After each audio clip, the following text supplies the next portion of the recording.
phenomenal. Set traps, move beautifully. Thought she earned the title fight. Has to come back tomorrow night, do it again, but she has a great opportunity to fight on network television twice.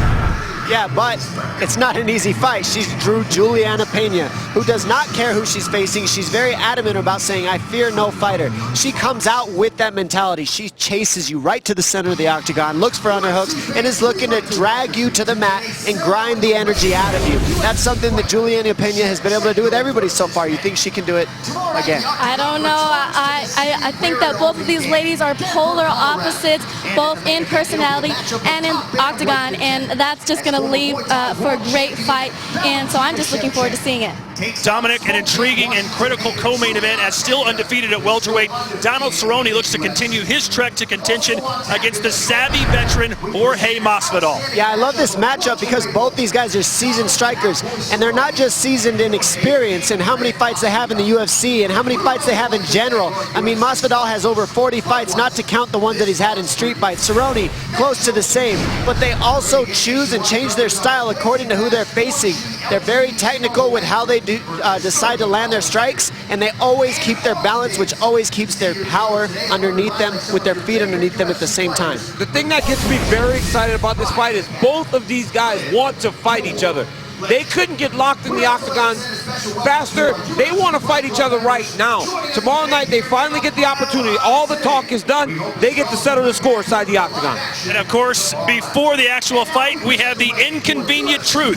That's the weigh-ins and the stare-downs. Here's John Anik.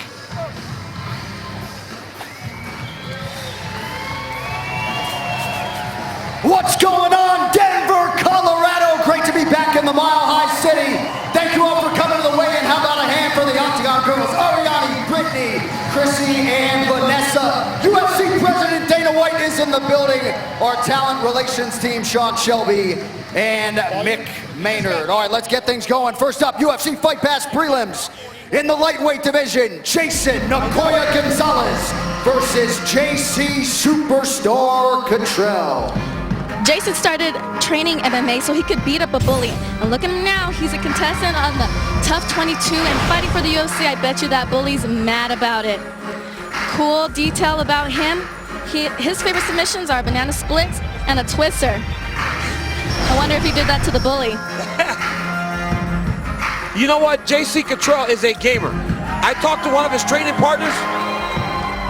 156, the official weight for JC Cottrell. They said that he is much better inside of the octagon than when he trains. Tomorrow, you will see a better version of himself. Good wrestling and train sometimes with Tyrone Lewis and Jared Sanders, both guys that were All-Americans at Oklahoma State University. So this guy can wrestle and will try to impose that on his opponent, Jason Gonzalez.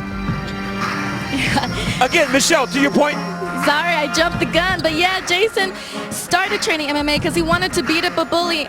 He's a contestant on Tough 22, and now he's fighting for the UFC, so I bet you that bully's pretty mad. He's got to be pretty upset. 156 for Jason Gonzalez. But you said his two favorite submissions are twisters and banana splits. Those are not common submissions in MMA, so if he can pull that off, he's a very exciting guy to watch. Yes, sir.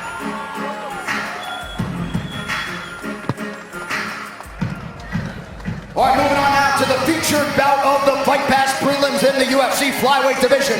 Alexandre Pantoja versus Eric Showtime Shelton.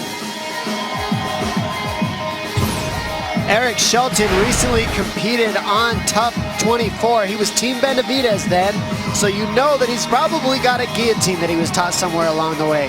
Not to mention he trains with two UFC vets in Pete Spratt and Dwayne Ludwig. Let's see how his striking looks in this matchup. 126, the official weight for Eric Shelton. His job before fighting was at the Boys and Girls Club, so you know he cares about the children also. Alexandre Pantoja. For Alexandre Pantoja, he was on The Ultimate Fighter with Henry Cejudo. After the show, he's become kind of a protege of Cejudo's.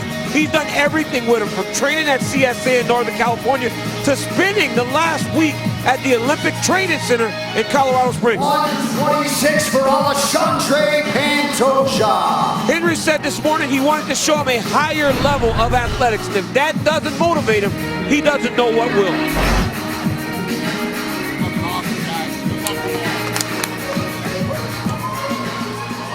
Moving on now to the FS1 UFC Fight Night prelims. First up in the light heavyweight division, Marcos Rogerio Ezal de Lima versus Jeremy Grizzly Kimball. First fighter to the scale, please welcome Jeremy Kimball.